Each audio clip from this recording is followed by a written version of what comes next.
Oi, gente. Bom dia, né? Então, eu vou colocar aqui agora a segunda parte, né, do nosso vídeo sobre aplicações, ok? Na parte físico-computacional, né? E eu estou considerando nessa aplicação o problema do transporte eletrônico numa cadeia, certo? Que tem acoplamento tipo Morse, tá legal? E no caso a gente considera uma interação efetiva entre o elétron e as vibrações da cadeia, tá bom? Beleza? Lembrando que esse vídeo é na parte das aplicações, né, do nosso curso de tópicos de física computacional da pós-graduação, tá bom? Beleza, então vamos lá. Então só relembrando, né, o hamiltoniano do problema eletrônico é esse, né? O hamiltoniano clássico da rede é esse. A gente assume que existe um acoplamento entre a rede e o elétron através dessa equação efetiva. Você tem aqui uma amplitude aleatória e você tem aqui um termo exponencial, entendeu? Um decaimento exponencial com a distância. Quando os átomos vibram e se afastam demais, o decaimento cai. Quando os átomos se aproximam, o Hoping aumenta, né? Então, quando os átomos se afastam, o termo de Hoping diminui. Quando os termos se aproximam, o termo de Hoping aumenta, tá bom? Então é isso aí. Aí aqui está a equação quântica e aqui estão as equações da rede, equações clássicas, equações de Hamilton. Então qual é a ideia? Solucionar numericamente essas equações. O que é que eu fiz? A gente usa um método de Taylor para a equação quântica e usa um método, né, que é descrito aqui, e usa um método meio de Euler para a equação clássica, tá bom? Então a gente pega a derivada, aplica, né? A derivada é o lado direito aqui dessas equações aqui, lado direito, que é esse termo e esse, e aplica Euler na primeira ordem, que é essa equaçãozinha aqui. Aí recalcula as derivadas e aí aplica Euler de novo, usando uma média das derivadas. Tá? Então é um Euler modificado, né? Tá bom? Então vamos ver como é que a gente vai fazer aí um programinha, tá? Para calcular isso aí, tá legal? Então primeiro eu vou definir as variáveis. Ó, desse programa eu vou gerar um número, vou usar um número aleatório, aquele o RAM1 lá do Numerical Recipe. Sendo que você pode usar qualquer outro, tá bom? Esse aqui eu já tinha esse pronto aqui e estou usando ele, tá bom? Então beleza. Essas são as bibliotecas padrões, né, que a gente já viu aí. Tá? Então vamos lá. Primeiro eu vou definir esses caras aqui. Duas variáveis complexas, duas vetores complexos que vão fazer o papel daquele CL e do CL-1, que aparecem aqui, ó, no método de Euler. Tá bom? Ok? Então, no CL-1 eu vou guardar o KK1, né? Eu vou guardar no vetor KK1 complexo e o CL no K2, no KK2, tá bom? Beleza? Então pronto. Aí eu tenho o epsilon, que é a desordem diagonal, tem aquele hop, que é aquele HN, tá? Que é esse HN aqui, ó. Né? Então, o epsilon é esse aqui. O hop é o HN, tá bom? Né? Aí tem alguns números complexos, né? O IC é o I complexo, ele vai dizer negativo, né? E aqui eu tenho a função de onda, tá bom? Aí tem aqui algumas variáveis auxiliares que a gente vai usar. São variáveis complexas auxiliares. Eu vou explicar elas. Você tem uma matriz aqui. O que é esse vetor aqui? Esse vetor, ele vai guardar essas diversas constantes aqui. Entendeu? Para cada L você tem uma constante. Então se eu truncar a série em 20, ele vai guardar essas 20 constantes aqui, que basicamente é o I multiplicado pelo ΔT dividido pelo L fatorial. O H não é constante, o H é o operador. A constante aqui é o I multiplicado pelo ΔT elevado a L dividido pelo L fatorial. Então essas constantes eu vou guardar vou guardar nesse CL. E esses outros caras aqui eu vou usar. Então eu vou ter aqui o KX, K1x e K2x, que vão ser basicamente as derivadas lá da posição, que eu vou precisar das duas lá para o Euler, e a mesma coisa para o V. E aqui eu tenho a posição das massas e a velocidade das massas. Aí tem alguns vetores aqui, que é a massa e o inverso dela, tá bom? Que é importante usar.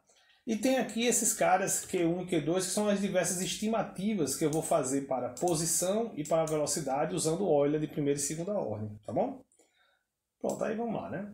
Então, eu defino aqui algumas variáveis também, com variáveis auxiliares, inteiras e reais. Aí a primeira coisa eu vou, né, definir alguns parâmetros. Eu vou dizer que o tamanho do material é 35.000. Vou dar um alfa, que é aquele, o alfa é esse parâmetro aqui, ó. Esse parâmetro aqui. É o parâmetro de acoplamento entre a rede, certo? Entre a rede e os elétrons, tá bom? É tipo como se fosse um acoplamento elétron-fono, beleza? Né? Aí vou dar o dt e vou dar o tempo máximo. E vou dar aqui um i complexo, como eu disse, na verdade é menos o i, na verdade, né? Aí aqui tem um detalhe interessante, veja, o sistema é muito grande, 35.000. Não tem como você ficar integrando todo o sistema, entendeu? Isso é desnecessário, tá? Então qual é a técnica que a gente usa? A gente usa a técnica da cadeia autoexpandida, que é o seguinte, você define dois limites para a cadeia. Olha aqui, o limite 1, que ele é o centro da cadeia menos 100, e o limite 2, que é o centro da cadeia mais 100. Então isso é uma pequena cadeiazinha de tamanho 200, que fica centrada na cadeia grande. A cadeia grande tem 35.000. Aí você vai no meio dela e bota uma cadeiazinha pequena de 200. Por quê? No tempo zero, o sistema vai estar, todas as excitações vão estar localizadas em geral em torno do centro da cadeia. Não tem necessidade de você integrar a cadeia toda, se ela é todo zero, entendeu? Então você só vai integrar tudo aqui dentro dessa região aqui, tá bom? Vou explicar em breve como é que a gente vai trabalhar com essa cadeia, porque como eu disse, ela é autoexpandida, ela vai crescendo, beleza? Aí vamos lá. Aí aqui vem aquela definição daquelas constantes lá. Aí basicamente é você calcular menos i, que multiplica ΔT elevado a L, dividido por L fatorial. Aí eu faço isso de uma forma recursiva. Para L igual a 1 é isso, aí L igual a 2 eu só vou multiplicando. Né? L é igual a L menos 1 multiplicado por IC. Aí isso daqui vai me dar o direito, vai me calcular basicamente menos I, que multiplica ΔT elevado a L, tá bom? Fatorial eu faço parecido, eu defino o primeiro fatorial como 1, que é o fatorial primeiro, e o outro eu só vou multiplicando. E aí guardo aqui e já vou dividindo, tá bom? Pronto. Então aqui, feito isso aqui, eu calculei aquelas constantes lá, que a gente vai precisar lá para aquela formulazinha lá da evolução temporal usando Taylor, né? Que é essa formulazinha aqui. Tá bom? Agora eu preciso de truncar essa série em algum ponto aqui, Z0. Então eu vou botar Z0 igual a 8, tá? Eu venho aqui, ó, boto esse order, esse order aqui, ele faz o papel do Z0. Tá bom? Eu trunco essa série em 8, eu vou até a oitava ordem, beleza? Aí eu crio dois arquivos, tá bom? E aí começa a coisa, né? Inverto a semente, que eu tinha botado positivo, agora eu boto negativo, porque esse gerador precisa da semente negativa. Aí vamos embora aqui, zero todo mundo. Estou zerando todas as condições iniciais, todas as variáveis. Quando chego no epsilon, boto uma desordemzinha diagonal. Quando chego naquele HN, boto uma desordemzinha fraquinha ali, né, no hop. E a massa, eu defino a massa também desordenada. Boto 1 mais um rand V02. Aí eu defino a massa e o inverso da massa. Tá bom? Então pronto. Aí vamos para a condição inicial. Qual é a condição inicial? Tanto o y quanto o kk1 tem que ser igual a uma delta. Pode ser igual a outra condição, mas tem que ser igual à mesma condição. Por quê? Se você olhar aqui para essas equações, você vai ver que para o L igual a 1 aqui, do lado de cá eu teria L menos 1 igual a 0. L menos 1 igual a 0, sabe o que é? Basicamente é a função de onda no tempo zero. Tá bom? Então é isso. Então basicamente a gente tem aqui, no tempo zero, tanto o C de L menos 1 quanto o valor da função de onda tem que ter o mesmo valor. Aí eu dou aí uma velocidade na rede inicial, perturbo a rede. Tá? Então eu tenho função de onda localizada no centro e tenho uma perturbação, um impulso no centro. Tá bom? Então, agora o que eu faço? Começo um loop do tempo aqui. Ó. Tá legal? Aí vamos lá. Aí eu vou fazer o seguinte esquema. Eu defino, uso aquelas variáveis auxiliares, eu defino C ao x1 como yn, C ao x2 como yn mais 1, C ao x3 como yn menos 1. A mesma coisa eu faço para o x, ó. xn1, xn mais 1, xn menos 1. Defino como essas variáveis auxiliares aqui. Tá bom? Beleza? E aí, o que falta agora? Falta calcular algumas quantidades. Vamos lá, o que é isso aqui? Se você olhar para as equações, você vai ver que tem um bocado de troço assim, uma real que multiplica não sei das quantas, ó, aqui. Tá vendo? Ó. Tá vendo aqui? Tem isso aqui e tem isso aqui. Essas quantidades estão devidamente calculadas aqui. Tá vendo? Tá direitinho, do mesmo jeito tá lá. Certo? Obviamente que aqui eu coloco os respectivos caras que estão aqui. Entendeu? Outra coisa que eu preciso com muita frequência, você pode olhar aqui, é essa separação entre n, q de n, menos q de n, menos 1. Tá vendo? Eu preciso muito disso. Né? Preciso muito dessa coisa aqui. Q de n menos q de menos 1. Q de n mais 1 menos q de n. Tá vendo? Eu preciso muito. Né? A posição do n menos a posição do n menos 1. A posição do n mais 1 menos a posição do n. Isso é uma coisa que recursivamente você precisa. Tá vendo? Todas as equações aparecem isso. Aí eu vou definir isso aqui. Ó. Tá vendo aqui? Vou definir. Pronto. Feito isso, é só calcular o lado direito da equação.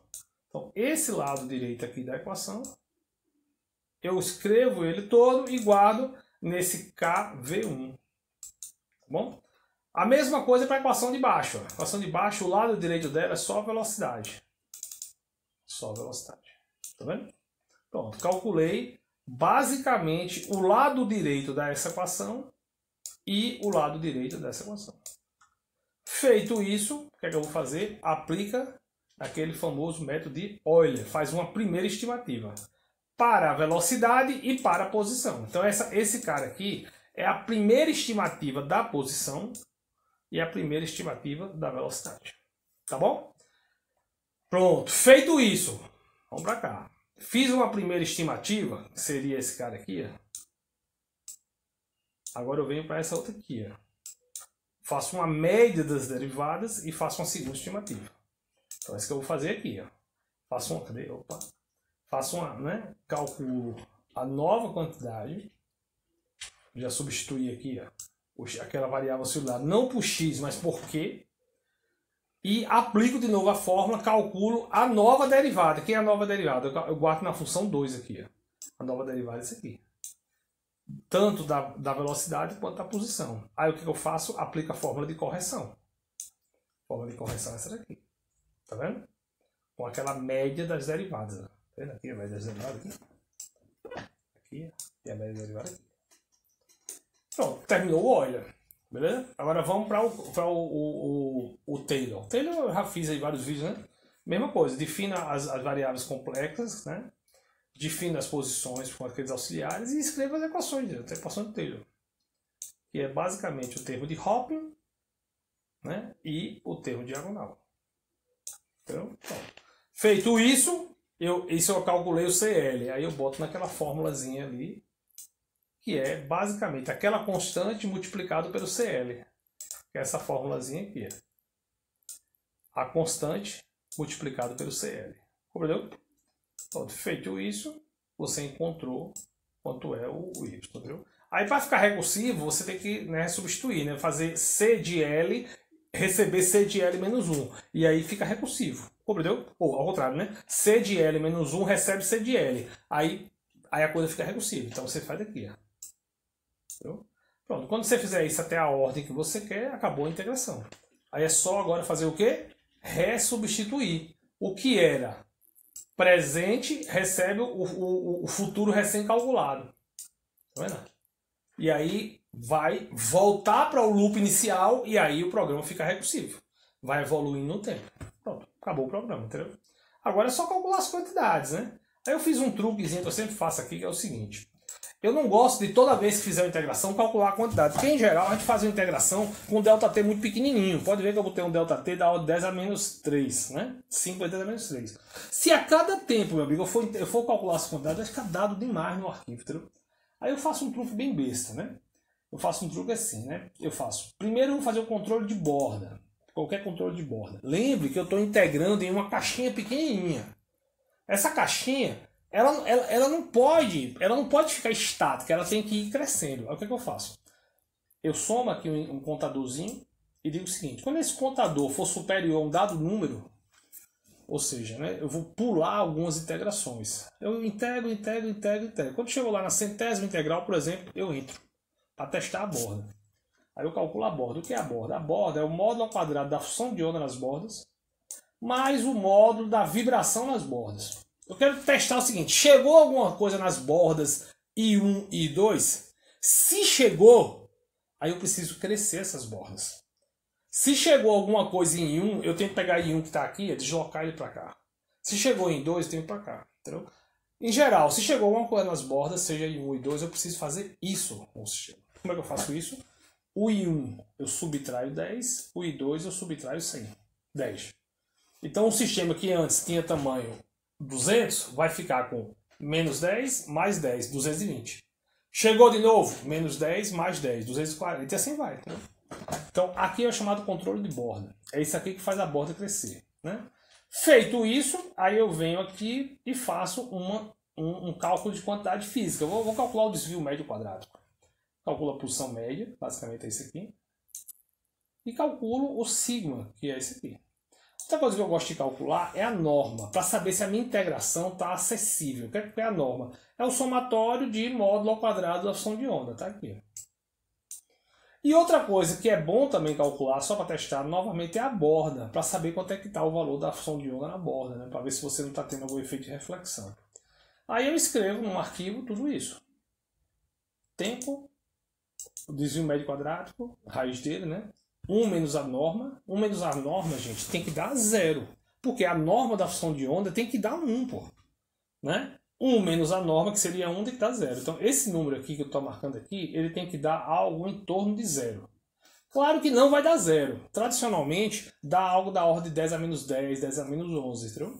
E, por fim, a borda. Então, eu vou ter 4 indicadores para a gente ter uma noção se a integração numérica está decente, entendeu? Além disso, eu fiz esse truquezinho aqui para calcular o tempo de cálculo desse programa. Por quê? Porque eu vou fazer uma comparação com o range Coulter, tá? Então vamos lá, vamos dar uma olhadinha aqui. Bem, eu fiz esses experimentos no cluster e estou mostrando os experimentos prontos para você, tá? Então veja bem, aqui está o cálculo desse sigma para um dado experimento aí, tá vendo? É isso aí. Estou integrando para 6.000 unidades de tempo. Vamos comparar com o range Coulter? Tá? Então, a mesma equação resolvida por range Coulter dá isso aqui. Qualitativamente a mesma coisa. Tá? Então, por que eu defendo esse método e por que eu não uso o range Coulter? Vamos lá, vamos ver outro arquivo que eu escrevi, que é o arquivo do tempo. Vamos ver o tempo que eu levei para calcular isso lá no cluster, usando esse método e usando o range Coulter. Usando esse método, 65 minutos, usando o range Coulter, 85 minutos. Lembrando, observe, se você agora para analisar o nome do arquivo, observe que o range Coulter, para que ele convergisse, eu tive que botar o ΔT um pouquinho menor. Né? Um pouquinho menor, tá? Para poder chegar numa convergência parecida. Se você for olhar os dados, você vai ver, olha como é que está a norma. 1 menos a norma é a terceira coluna. Olha como é que fica ela lá no limiar lá do tempo longo, da ordem 10 a menos 11. Tá bom? Vamos ver a mesma coisa no range Coulter. O range Coulter com ΔT um pouquinho menor, viu? Ó, ele vai ficar na ordem 10 a 10, tá vendo? Então o range Coulter ele é mais lento e não consegue segurar bem a precisão. Mas dá para resolver com o range Coulter também, viu? Dá para resolver. Se vocês quiserem olhar o programa aqui que eu fiz, dá para resolver. Ó, dê uma olhadinha. Já está até aberto aqui. Dá para resolver o programa do range Coulter. Aquela coisa padrão, né? Tá? Deixa eu mostrar aqui para vocês. Você tem, o range Coulter ele é feito com 4 cálculos da derivada, né? São aqueles 4 Ks, né? São como se fosse estimativas de derivada. Depois você faz uma espécie de média, né? Então, tá aqui, ó. Pego as equações e faço o range Coulter. Aqui tá, o range Coulter na primeira equação, que é aquela equação grandona da velocidade, a equação da posição e na equação quântica. Tá? Aí vamos para o segundo K. As mesmas equações. O que é que muda? Que muda que na hora de definir as variáveis você tem que fazer aquela correção. Tá? Então, aplicando o range Coulter, né, você chega num resultado qualitativamente o mesmo. Diferenças mínimas, né? Agora, as escalas de tempo com o range Coulter, elas são um pouco mais intensas. E olhe que esse experimento que eu fiz aqui, para poder retestar, ele é um experimento considerado simples. Porque observe que eu só fiz ele até 6.000 unidades de tempo.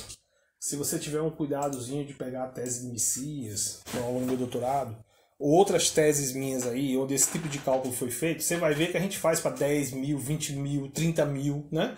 Tem alguns experimentos desses que a gente fez para quase 100.000, entendeu? Então, assim, você consegue fazer com range de culto, sendo que você vai ter que botar uma discretização bem pequenininha para poder convergir bem, entendeu? E aí acaba se tornando bem mais lento, né? Entendeu? Pronto, gente, é isso aí. Espero que tenha ficado claro. Quem quiser, quem puder resolver esse problema usando essa técnica, né, que é chamada de a técnica de Euler-Taylor, eu agradeço. Quem não puder, resolva por range de culta mesmo, certo? Mas tente fazer esse cálculozinho aí, né? Implementar essas equações aqui. Basicamente são essas 3 equações, né? Usando essa técnica de crescer a cadeia. Isso é muito importante. O self-expanded, né? A cadeia auto-expandida. Ela vai crescendo à medida que você vai integrando, tá bom? Pronto, espero que tenha ficado claro aí, viu? Obrigado. Obrigado por tudo aí. Um abraço. Tudo de bom.